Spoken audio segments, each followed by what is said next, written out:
All right, how's it going, everyone? My name's Andre Vera. I'm a senior marketing major at San Diego State University, and today I'll be reviewing the American Marketing Association presentation on how perks influence word of mouth, given by Monica Lizjak and Andrea Bonizzi.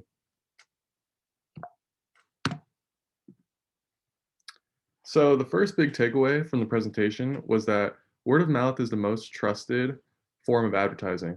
So, with that being said, they had a chart as seen below from the source from Nielsen, and 92% of word of mouth were from advertising were from word of mouth recommendations. The other forms were all advertising, whether it be commercial and whatnot. Over $6 million were actually spent alone just from word of mouth advertising. So, just to show, word of mouth is actually the most effective form of advertising and marketing to consumers and buyers. Marketers try to promote word of mouth, which could lead to some negative outcomes, which I'll go over to later.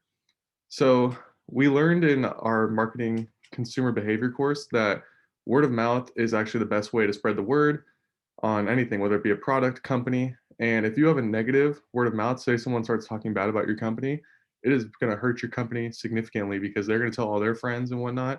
And that's going to lower your sales. It's going to lower recommendations. People won't recommend your restaurant, for example. So, say you have restaurant A and B, and you're trying to decide if you want to go to restaurant A. So, you ask your friend who's been there once, and you know that they didn't have that great of an experience. Say your friend starts bashing on restaurant A, saying that the food was terrible, the portions were small, it was overpriced. How likely are you to go to that restaurant now just because you know that they said they had a terrible experience and you've never even been there, but you're just trusting their word more than you're intuitive to actually just go there and try it for yourself? So that's why word of mouth is very crucial in marketing as well as sales for a company and a product. So the next major takeaway from the presentation was that marketers try to influence word of mouth with incentives. These usually come with major negative stigmas.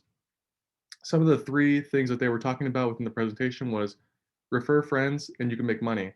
So that's just saying like an influencer, for example. So I know with my grade and people in college, for example, a lot of people like to be influencers on Instagram and they'll promote beauty products, for example, on their Instagram stories. Well, all they do is they just post the thing numerous times to their story, and they're clearly getting paid by another company, but their stories are so redundant and their use of the product doesn't really seem very personable. And you can just tell it's someone's giving them like $20 bill, for example, and just saying, "Here, post to your story. We'll pay you again later on."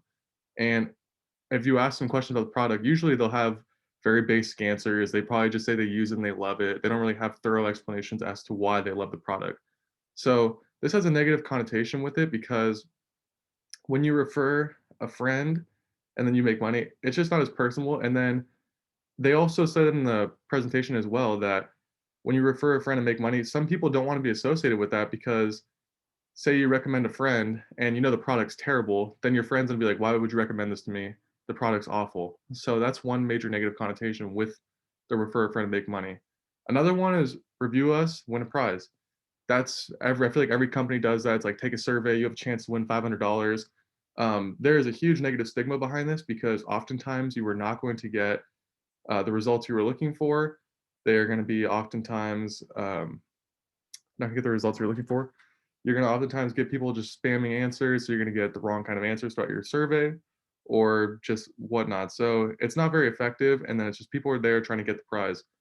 These two examples that they gave within the presentation are behavior reward contingencies. So it's essentially there's something at the end of the tunnel, and if you go through the tunnel, you'll get that prize. That's pretty much what the scenario was. I think in the presentation they had a picture of a guy on a treadmill with a piece of food in front of him. So it's like he's clearly not there for the right reasons. He's just there for the food at the end of the tunnel, and that's what these companies are doing. And some consumers are pretty aware of it, and that's why they have negative stigmas behind them. Going on top of that, the next major point that they talked about within the presentation was we need to break the traditional behavior reward contingencies and move towards framing perks as low contractuality. Some examples of these were birthday freebies. So instead of having take a survey, you win the prize and whatnot. If you lower essentially the strings attached to it, then more likely customers will have a better positive experience and they will spread the word of mouth better to all their friends, family, whoever it may be. So, for an example, They talked about, the birthday freebies or reward programs. So, I know that Denny's is a huge thing for that, so every time on your birthday, you get a free Grand Slam. This is great because I'm not saying Denny's is the best food ever, but, if you know you're getting guaranteed a free breakfast, more than likely, you're not gonna go by yourself. So, just telling your friends, like, "Hey, let's go get Denny's because I get a free meal for my birthday," that's fine. Yeah, they're gonna give away a free meal, lose, like, $10 or so, but more than likely, they're gonna bring in more people with them. So they're probably gonna bring in, like, at least 2 to 3 more people. That's an extra $25 that they were just bringing in that they weren't gonna get before anyway. So, that's why the birthday freebies are a great way of reward programs, and then it's low in contractuality. It's not saying you need to take this and then you'll get a free. It's not saying like you need to come in and we'll give you the free meal. No, it's saying that come on in, we'll give you a free meal and it'll be a great time. So it's no strings attached essentially. Come in whenever you want on your birthday and we'll give you the free meal. So that's why the birthday freebies are great. Or for another example that they tied together with the birthday freebies is spend $10 on your birthday, we'll give you another free $10 towards your meal. That's just giving a low incentive to get people to come in. It doesn't feel forced. Another major one is loyalty programs.